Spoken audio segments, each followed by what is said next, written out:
जिरे मसाल्यातील एक पदार्थ का वापरतात तेवढीशी माहिती नाही.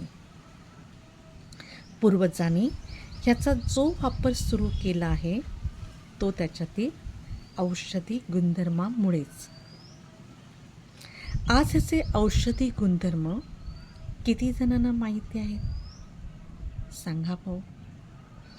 आपण ह्याचे औषधी गुणधर्म जाणून घेऊया.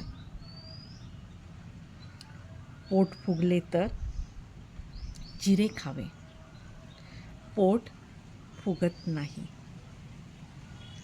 बऱ्याच गोष्टींमध्ये जिरे वाटून घालतात, पण त्याचे औषधी गुणधर्म किती जणांना माहीत आहेत.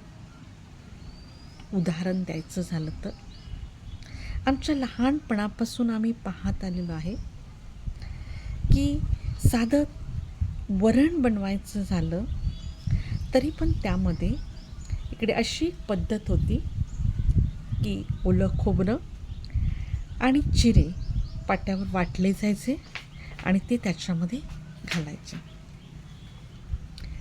आज त्याचं महत्त्व आम्हाला कळायला लागलं की त्यामागेही काहीतरी कारण आहे आणि ते कारण आहे की त्याचं सेवन केल्यामुळे पोट आपले साफ राहते. ताकातही जिरे वाटून घातल्यास पोट फुगत नाही. अमांश झाला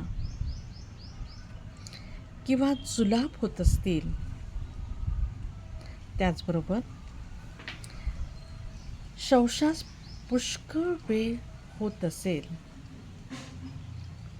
तर जिऱ्यासारखे दुसरे उत्तम औषधच नाही. त्यासाठी काय करायचं, 1 ग्राम जिरे घ्यायचं,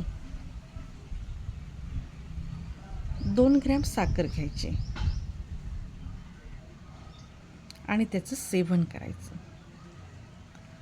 आणि असं जर केलं तर आव बसते आणि जे आपल्याला वारंवार शौचास जावं लागतं ते जावे लागणार नाही.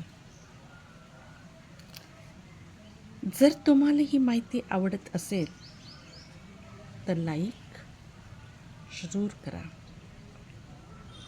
आपल्याला बहिणीला मदत करण्यासाठी सबस्क्राईब करा आणि उत्साह वाढवण्यासाठी जरूर कॉमेंट्स करा.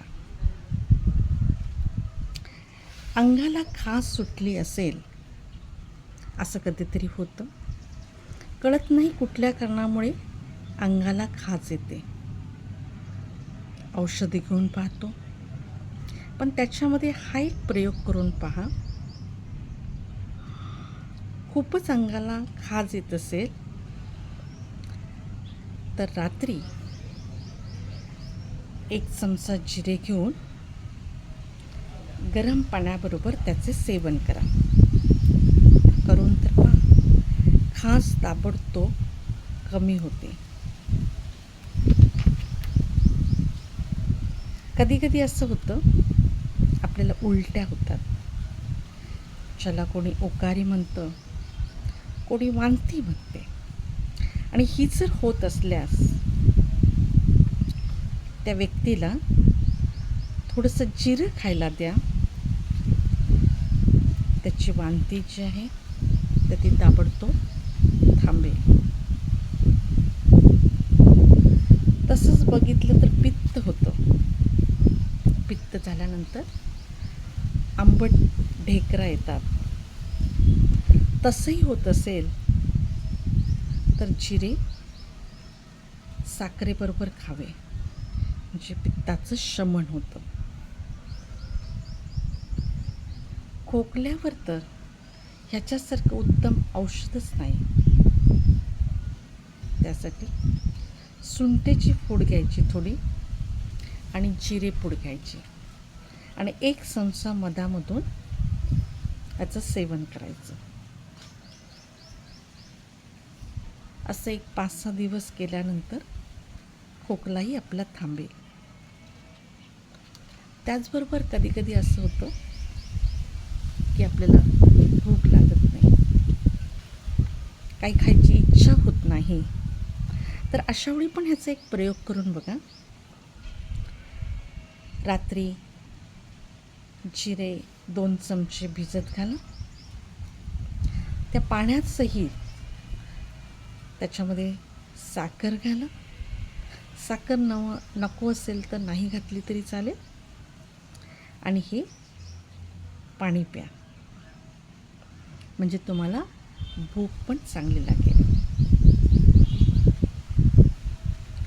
स्त्रियांसाठी तर फारच उपयोगी आहे.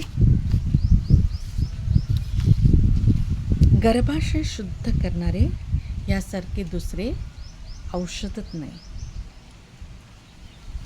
आणि कितीतरी याचे अजूनही उपयोग आहेत. पण आता आज एवढीच माहिती देते. कशी वाटली माहिती? आवडल्यास कॉमेंट्स करून जरूर सांगा.